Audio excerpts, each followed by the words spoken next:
Have you ever heard of a moment in history so impossible that it sounds like a movie scene, yet it was real, raw, and written in blood and fire?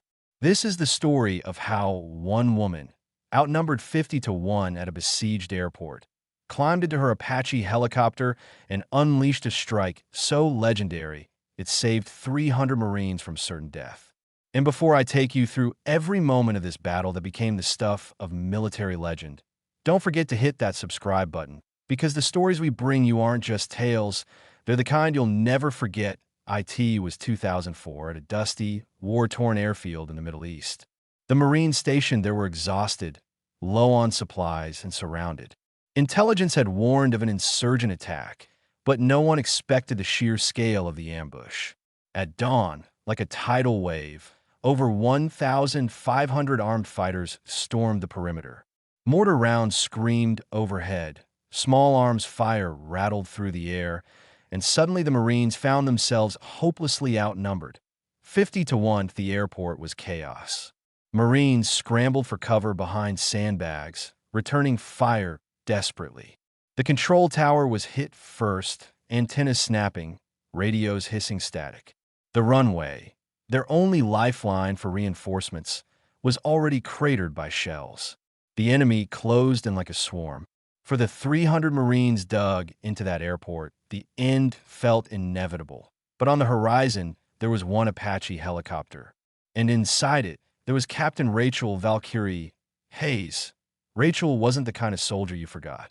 At 29, she was one of the first women ever to command an Apache longbow combat helicopter in active war zones. Her call sign, Valkyrie, wasn't given, it was earned. Her fellow pilots said she had a sixth sense in the air, an instinct for battle no textbook could teach. And on that day, fate put her exactly where she was needed most. When the emergency call crackled over her headset, Marines pinned at the airport request immediate air support. She knew she was their only chance. Her Apache was armed with 30mm chain guns, Hellfire missiles, and Hydra rockets, but she was just one pilot with one bird against what felt like an army. The math didn't make sense. 50 to 1. But Rachel didn't hesitate. She only said 2 words into her comms. I'm inbound. As her rotors cut across the burning sky, Rachel's eyes locked on the scene below. The airport looked like hell. Smoke plumed from burning vehicles, tracer rounds stitched the air, and Marines were clustered in desperate defensive positions, firing until their barrels overheated. Insurgents poured in through breaches in the fence line, wave after wave, Valkyrie to ground. Hold your line, she said. I'm coming in hot. She swooped low, barely above the rooftops, the Apache's engines screaming like a beast unleashed. Her first Hellfire missile streaked down, detonating in the middle of an insurgent technical vehicle loaded with explosives. The fireball lit up the battlefield, scattering fighters in terror. Cheers erupted from the Marines below. For the first time in hours, hope flickered. But Rachel knew this wasn't just about dropping ordnance. It was about precision. For every enemy she destroyed, there were civilians nearby.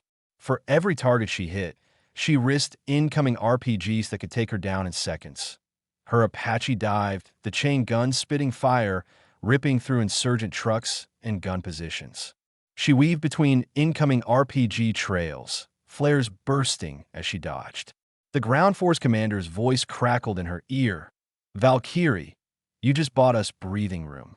But the enemy adapted quickly. Spotters on rooftops tracked her movements, shouting coordinates.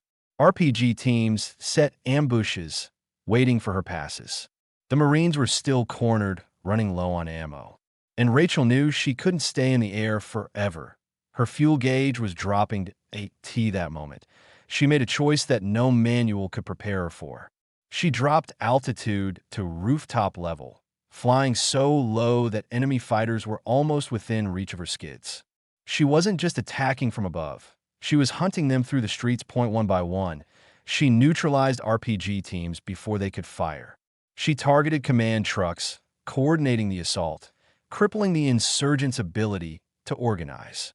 At one point, her Apache took small arms fire straight through the cockpit glass. Shards flew across her helmet, but she didn't flinch. She only pressed harder, her chain guns sweeping enemy positions with mechanical fury. The Marines on the ground described it later as watching an angel made of fire. After nearly an hour of nonstop combat, the enemy broke. The tide that had seemed unstoppable now faltered. Fighters abandoned their weapons, retreating into the desert. The survivors who remained were silenced under the Apache's relentless fire. By the time Rachel pulled up for her final sweep, the battlefield had changed completely. Where there had been certain death for 300 Marines, there was now survival. The airport still burned, but the perimeter held. The Marines were bloodied, exhausted, but alive. When Rachel finally landed, her Apache's paint scorched, her ammo nearly dry. Marines swarmed her with cheers and salutes.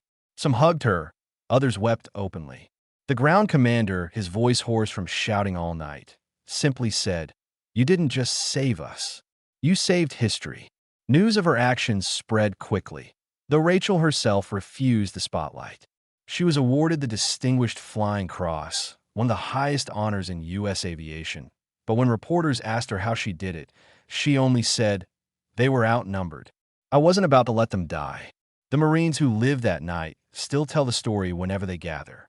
They say they can still hear the roar of her Apache when they close their eyes, still see the fiery arc of her missiles lighting up the night. They call her their guardian Valkyrie, the warrior who descended from the sky when hope was gone. Years later, cadets at flight school studied her maneuvers that day, not from manuals, but from recorded gun camera footage that became mandatory viewing for Apache trainees. Her single-handed stand became a case study in courage under impossible odds. But for Rachel, it was never about glory.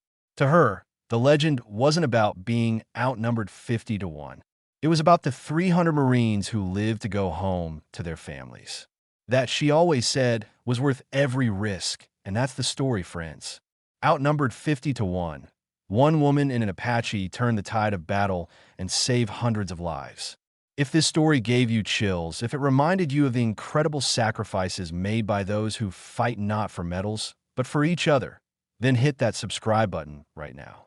Because here, we bring you stories that honor real courage, the kind the world should never forget.